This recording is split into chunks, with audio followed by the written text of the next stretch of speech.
الرحیم۔ اشرف علی ٹاٹا، جمشید پور، جھارکھنڈ، انڈیا، پوچھتے ہیں جی زید مسجد میں نماز پڑھنے گیا، وہاں دیکھتا ہے کہ مقتدیوں کی تعداد کم ہے، امام صاحب اور ایک مقتدی ایک ہی صف میں دونوں نماز پڑھ رہے ہیں، تو زید نے امام صاحب کو آگے بڑھانا چاہا تو امام صاحب اپنی جگہ پر کھڑے رہے، تو لاسٹ میں مقتدی کو پیچھے کیا گیا۔ اس میں بہتر طریقہ کیا ہے، شریعت کیا بتاتی ہے، اس کے بارے میں ذرا بتائیے۔ لیکن دو آدمی نماز پڑھ رہے ہو نا، ایک امام ہو اور ایک مقتدی، تو مقتدی امام کے ساتھ ہوتا ہے دائیں طرف، رائٹ سائڈ پہ۔ ایسی صورت میں جب نیا شخص آئے نا تو اسے چاہیے کہ مقتدی کو گھسیٹ کے پیچھے اپنے پیچھے لے جائے۔ اصل مسئلہ تو یہی ہے، مقتدی کو گھسیٹ لے۔ لیکن بعض دفعہ یہ ہوتا ہے کہ پیچھے گھسیٹنے کی جگہ ہی نہیں ہوتی مقتدی کے لیے، یا اس میں جہالت ہوتی ہے، مسئلہ معلوم نہیں ہوتا، آپ مقتدی کو گھسیٹ رہے ہوتے ہیں، وہ بالکل بت بن کے کھڑا ہو جاتا ہے۔ یا بعض دفعہ نیا آنے والا مقتدی کو پیچھے لے کے جاتا ہی نہیں ہے، اس کو مسئلہ معلوم نہیں ہوتا، وہ اسی مقتدی کے ساتھ کھڑا ہو جاتا ہے۔ ایسی کنڈیشن میں پھر امام کو چاہیے کہ وہ ایک صف آگے بڑھ جائے، یعنی اولین کوشش ہو کہ مقتدی کو پیچھے گھسیٹ سے میری مراد یہ کہ بڑے آرام سے تمیز سے لے کے چلے جائیں آپ اس کو پیچھے، اور اگر وہ نہیں جا رہا ہے تو پھر امام کو چاہیے کہ وہ ایک صف آگے ہو جائے، اور اگر جگہ نہ ہو پیچھے جانے کی بھی آگے جانے کی بھی، پھر اسی طرح پڑھ لیں، اسی کے ساتھ کھڑے ہو کر۔ سفیان صاحب قازقستان سے پوچھتے ہیں پچھلے سال میری پھوپھی کا انتقال ہو گیا، ان کے نام سے کچھ جائیدادیں ہیں، ان کی کوئی اولاد نہیں تھی، برائے مہربانی جائیداد کے حصے کے بارے میں ہماری رہنمائی کریں۔ پھوپھی کا انتقال ہو گیا، ان کے نام جائیدادیں، ان کی کوئی اولاد بھی نہیں ہے۔ اچھا جی، مرحوم کے بھائی کی طرف سے 2 بھتیجے اور 1 بھتیجی ہے۔ اچھا جی، بہن کی طرف سے 1 بھتیجا اور 1 بھتیجی ہے، بھائی پہلے ہی فوت ہو چکے ہیں، بہن زندہ ہے الحمدللہ۔ دیکھیں، مرحوم کے بھائی کی طرف سے 2 بھتیجے اور 1 بھتیجی ہے۔ اچھا، بہن کی اور بھائی پہلے ہی فوت ہو گئے ہیں تو بھائی کی وراثت تو گئی، تو اب پہلے یہ دیکھا جائے گا پھوپھی کے والدین میں سے کوئی زندہ ہے یا نہیں ہے۔ اگر وہ بھی انتقال ہو گیا تو پھر پھوپھی کے اولاد بھی نہیں ہے، آپ نے بتایا، تو شوہر ہے یا نہیں ہے یہ بھی ڈیٹیل نہیں بتائی۔ اگر شوہر بھی نہیں ہے، والدین بھی نہیں ہے، دادا دادی نانا نانی بھی نہیں ہے، اور اولاد بھی نہیں ہے، تو پھر وراثت بھائی بہنوں میں جاتی ہے۔ بھائی نہ ہو تو بھائی کا چونکہ زندگی میں انتقال ہو گیا تو وہ بھی وراثت سے محروم ہو گئے، تو پھر چچا کی طرف جاتی ہے، وہ بھی نہیں ہے، تو پھر اب یہی ہے کہ بھائی کے بیٹوں کو ملے گا خالی، اس میں بیٹیوں کا، بھائی کے بیٹیوں کا حصہ اس میں نہیں ہوتا، بھتیجوں کی طرف چلی جائے گی وراثت۔ آپ کے لیے بہتر یہی ہے کہ آپ پوری ڈیٹیل وارثوں کی لکھ کے نا ریٹن میں فتویٰ لیں، یا ہمارے چینل پہ ہی اگر آپ نے مسئلہ پوچھنا ہے تو پوری ڈیٹیل بتائیں ان کے والدین کی، اور والدین ان کے زندہ ہیں یا نہیں ہیں، اور ان کے شوہر زندہ ہیں یا نہیں ہیں، تاکہ ہر ایک کا فیصدی حصہ پرسنٹیج کے حساب سے بتایا جا سکے۔ اچھا بھائی، تو عصبہ اس میں بھتیجا ہوگا، بھتیجی کا حصہ نہیں ہوتا اس میں۔ انڈیا سے، یعنی پوری ڈیٹیل جب تک میں نہیں بتاؤں گا مجھے پتہ نہیں چلے گی، کنفرم نہیں بتا سکتا، کیونکہ سوال پوچھنے والے ایسے وارثوں کا تذکرہ چھوڑ دیتا ہے جن کا وراثت میں حصہ ہوتا ہے، اس کا یہ خیال ہوتا ہے کہ نہیں ہے۔ انڈیا سے کسی نے پوچھا اسلام میں داخل ہونے کا کیا طریقہ ہے، کیا کسی مولانا وغیرہ کے پاس جا کر ہی مسلمان ہوا جا سکتا ہے، اگر ان کے پاس جانے سے پہلے موت آ گئی تو کیا ہوگا؟ جب کسی غیر مسلم کو اسلام لانے کا خیال ہو تو جتنا جلدی ممکن ہو قریب میں جو بھی مسلمان ہو اس کے ہاتھ پہ اسلام کا اظہار کر لے۔ یہ بھی ممکن نہ ہو بند کمرے میں ہی کہہ دے کہ اشہد ان لا الہ الا اللہ واشہد ان محمدا عبدہ ورسولہ، یہ کلمہ پڑھ لے، لا الہ الا اللہ محمد رسول اللہ کہہ دے، یہ بھی نہیں آتا، اپنی زبان میں کہہ دے میں ایمان لایا اللہ پر جس کے سوا کوئی عبادت کے لائق نہیں ہے، اور محمد صلی اللہ علیہ وسلم اللہ کے رسول ہے، یہ جملہ زبان سے دہرا لے اس نیت سے کہ میں اسلام میں داخل ہو رہا ہوں، تو وہ انشاءاللہ مسلمان ہو جائے گا۔ کیونکہ اگر کسی کو اسلام لانے کا خیال آیا اور اسلام لانے سے پہلے اس کی موت واقع ہو گئی تو اس کا شمار کافروں میں ہی ہوگا، اس لیے اس میں جلدی کرنی چاہیے اگر کسی کو اسلام کا خیال آ بھی گیا ہے۔ آصف صاحب سعودی عرب سے، میں ایک ریسٹورنٹ میں کام کرتا ہوں، یہاں پر ایک عورت اپنے ہاتھ کا کنگن بھول کر چلی گئی اور میں نے اس کو سونا سمجھ کر اٹھا لیا، مگر وہ سونا تھا یا نہیں تھا مجھے نہیں پتا، اور وہ جب واپس لینے کے لیے آئی تو میں نے ڈر کی وجہ سے نہیں دیا اور بعد میں پھینک دیا۔ اللہ کے بندے کیا کیا ہے آپ نے بھی، اور اب میں اپنے کیے پر شرمندہ ہوں اور اللہ کا خوف بھی ہے۔ کہنا یہ ہے کہ اب میں اس کی قیمت کیسے ادا کروں، کیونکہ اب وہ عورت کہیں مجھے مل نہیں سکتی، تو اب میں کیا کروں؟ جناب، آپ اس کی جو بھی قیمت ہے وہ عورت کو تلاش کریں آپ حتی الامکان۔ بہت سارے طریقے ہو سکتے ہیں، آپ اعلان لکھ کے لگا دیں کہ یہاں فلاں دن کوئی خاتون آئی تھی، اپنا کنگن بھول گئی تھی، کسی بھی طرح سے اناؤنسمنٹ کریں حتی الامکان جتنے آپ کے بس میں۔ بالکل جب نا امید ہو جائیں تو پھر اس کنگن کی مارکیٹ ویلیو کا اندازہ لگا کے آپ اس کی قیمت کو صدقہ کر دیں۔ اگر غریب ہیں تو پھر آپ پر صدقہ کرنا لازم نہیں ہے، اگر آپ یعنی زکوٰۃ کے مستحق ہیں، اور لیکن اس میں بھی 2 افراد کو گواہ بنائیں آپ کے، وہ میں نے رکھ لیا ہے کیونکہ میں غریب ہوں، کسی کو گواہ بنا کر آپ، اور اس نیت سے رکھیں کہ جیسے ہی مالک آئے تو میں اس کو دوں گا پیسے، اور اگر آپ غریب نہیں ہیں تو پھر آپ پر اس کا صدقہ کرنا واجب ہے، غریب کا مطلب زکوٰۃ کے مستحق اگر نہیں ہے تو۔ انڈیا سے کسی نے پوچھا میری عمر 33 سال ہے، میرے ساتھ ایک بہن ہے، ہمارے ہاں جہیز کا دہیج لکھا ہوا ہے، اچھا ہندی میں شاید دہیج کہتے ہیں، کا بہت زیادہ چلن ہے. چلن بھی انڈیا کا لفظ لکھا ہے، صحیح ہے. اچھا مجھے اس وجہ سے ہندی آ رہی ہے آہستہ آہستہ. اس کی وجہ سے ہر بہن کی شادی میں قرضہ لینا پڑتا ہے. اگر میں جہیز اچھا نہیں دوں گا تو رشتے بھی نہیں آتے. پر آپ کا بیان سنا ہے کہ قرضہ نہیں لینا چاہیے، تو میں کیا کروں؟ میری اپنی بھی اب تک شادی نہیں ہوئی. جناب قرضہ جب آپ لیں گے تو ادا بھی تو کرنا پڑے گا نا، تو وہ کہاں سے دیں گے آپ؟ تو آپ کو چاہیے تھا کہ جب آپ کو پتہ ہے کہ شادی پر آپ کا پیسہ خرچ ہوگا، اس کے بغیر کہیں کوئی رشتہ ہی نہیں دے گا، تو پہلے سے ہی آپ قسطیں یعنی اپنی آمدن میں سے کچھ پیسے کاٹ کے جمع کرتے رہتے آپ. یہ بات میری سمجھ سے بالا تر ہے کہ لوگ جب ٹینشن آتی ہے اور ان کو پتہ ہے کہ یہ پریشانی آئے گی تو اس وقت پھر قرضہ لے رہے ہوتے ہیں. تو اس کی پلاننگ پہلے سے کیوں نہیں کی؟ وہی پیسے آپ نے بعد میں بھی تو اپنی تنخواہ یا اپنی آمدن کاٹ کے ادا کرنے ہیں نا، تو وہی پہلے سے کاٹ کے کیوں نہیں جمع کر لیا آپ نے؟ تو قرضے کی مصیبت میں اپنے آپ کو کیوں ڈال رہے ہیں؟ تو اس لیے پہلی کوشش تو آپ یہی کریں کہ آپ اپنی آمدن سے کچھ پیسے بچائیں. جہیز دینا تو صحیح رواج نہیں ہے، لیکن مجبوری میں اگر دینا پڑے، بہن کی زندگی برباد ہونے کا خطرہ ہو، تو پھر مجبوری میں جائز ہے. تو ایسی صورت میں آپ پہلے سے جمع کر کے رکھیں پیسے. عین وقت پہ آپ کیا کر رہے ہیں؟ تو بعد میں بھی تو ادا ہی کرنے ہیں نا. تو پہلے آپ یوں سمجھیں کہ وہ یا کسی سے قرضہ لیا ہوا ہے وہ میں ادا کر رہا ہوں، اس نیت سے آپ منتھلی آپ اپنی انکم میں سے کچھ جمع کرتے رہیں. بہرحال اب اگر ہو گیا ہے، مجبوری ہے، تو جائز ہے قرضہ لینا، لیکن میں پھر بھی مشورہ دوں گا کہ حتی الامکان نہ لیں اور ایسا رشتہ تلاش کریں جو خرچے کے بغیر آپ کی جہاں شادی ہو جائے. اور یا پھر یہ کر لیں کہ قسطیں لینا، یعنی کچھ پیسے بچائیں اپنے پاس، یا گھر کی کوئی چیز بیچ دیں، آپ کچھ بھی کریں، حتی الامکان قرضے سے اپنے آپ کو بچائیں. نہیں ہوتا تو پھر جائز ہے قرضہ لینا بھی، اگر واپسی کا یقین ہے آپ کو کہ میں واپس کر سکتا ہوں. سوال پوچھا ہے جی کسی نے، ٹی شرٹ پہن کر نماز پڑھنا کیسا ہے؟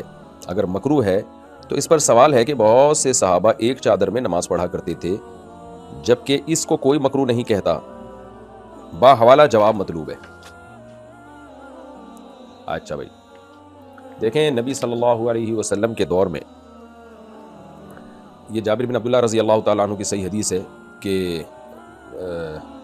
وہ ایک چادر میں نماز پڑھ رہے تھے، تو کسی نے ان پہ اعتراض کیا، تو آپ نے فرمایا کیا نبی صلی اللہ علیہ وسلم کے دور میں ہم میں سے ہر شخص کے لیے لباس دستیاب تھا؟ کیا دو کپڑے دستیاب تھے؟ تو اس سے معلوم ہوتا ہے کہ نبی صلی اللہ علیہ وسلم کے دور میں تو لباس ہی لوگوں کے پاس کم ہوا کرتا تھا نا. ایک چادر ہوتی تھی، یہ بہت بمشکل کبھی دو چادریں ہو جاتی تھی. تو غربت کا دور تھا، تو اس لیے وہاں پر یہ پابندیاں لگانا کہ دو چادریں ہوں گی، اوپر کا کرتا ہوگا، نیچے کا شلوار ہوگا، یہ بہت بڑی مشکل تھی. تو اس دور میں وہ پراپر ڈریس ہی سمجھا جاتا تھا. تو اصل میں قرآن مجید میں اللہ کا کیا حکم ہے؟ خذوا زینتکم عند کل مسجد، ہر نماز کے وقت زینت اختیار کرو.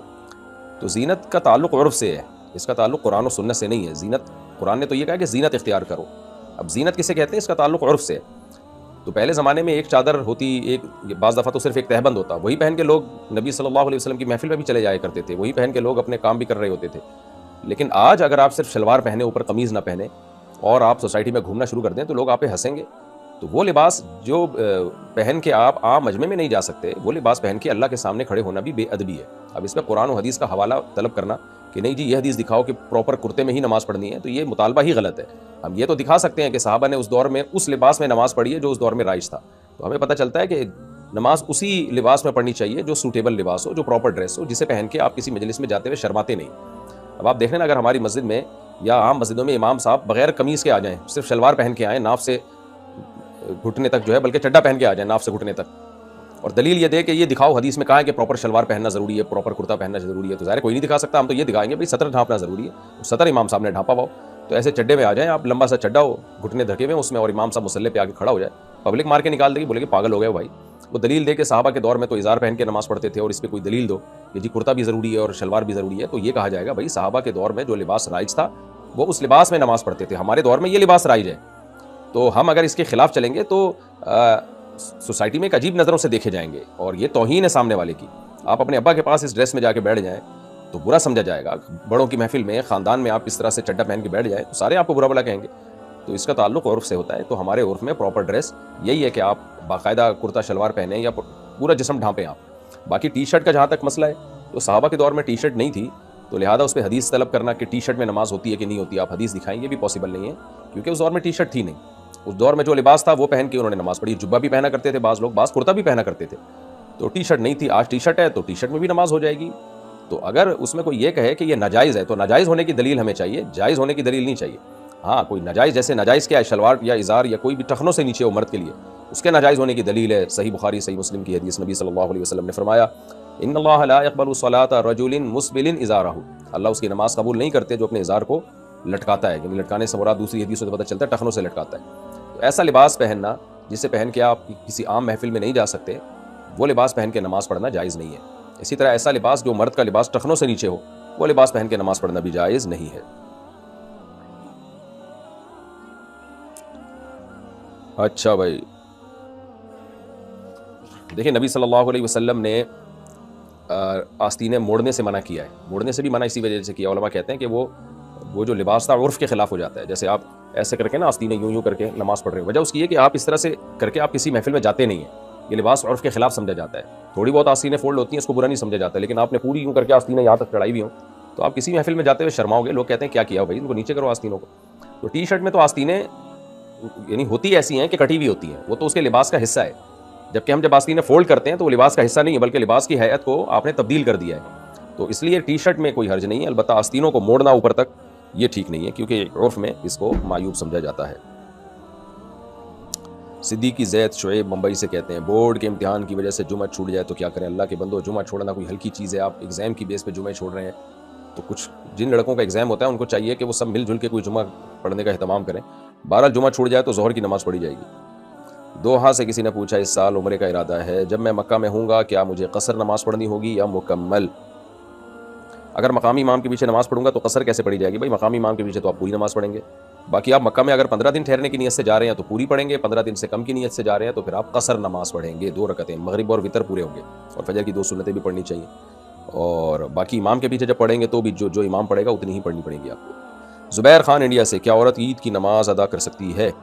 اگر جہاں کوئی خاتون عید کی نماز پڑھنا چاہتی ہیں وہاں ان کے لیے، خواتین کے لیے بھی عید کی نماز کا انتظام کیا گیا ہے، تو پھر مکمل پردے میں خوشبو لگائے بغیر اور پراپر یعنی عورت کے لیے پردے کا بہت زیادہ اہتمام ضروری ہے نماز کے لیے خاص طور پر.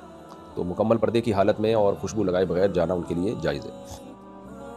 انڈیا سے کسی نے پوچھا میں ایک مسلمان لڑکی ہوں، ایک ہندو لڑکے کو پسند کرتی ہوں، اگر ہم اپنے اپنے مذہب میں رہ کر شادی کر لیں تو کیا ہمارا نکاح صحیح ہو جائے گا؟ نہیں جناب، ہندو کی شادی یا غیر مسلم کی شادی مسلمان لڑکی سے نہیں ہو سکتی، یہ زنا ہوگا، یہ شادی نہیں ہوگی.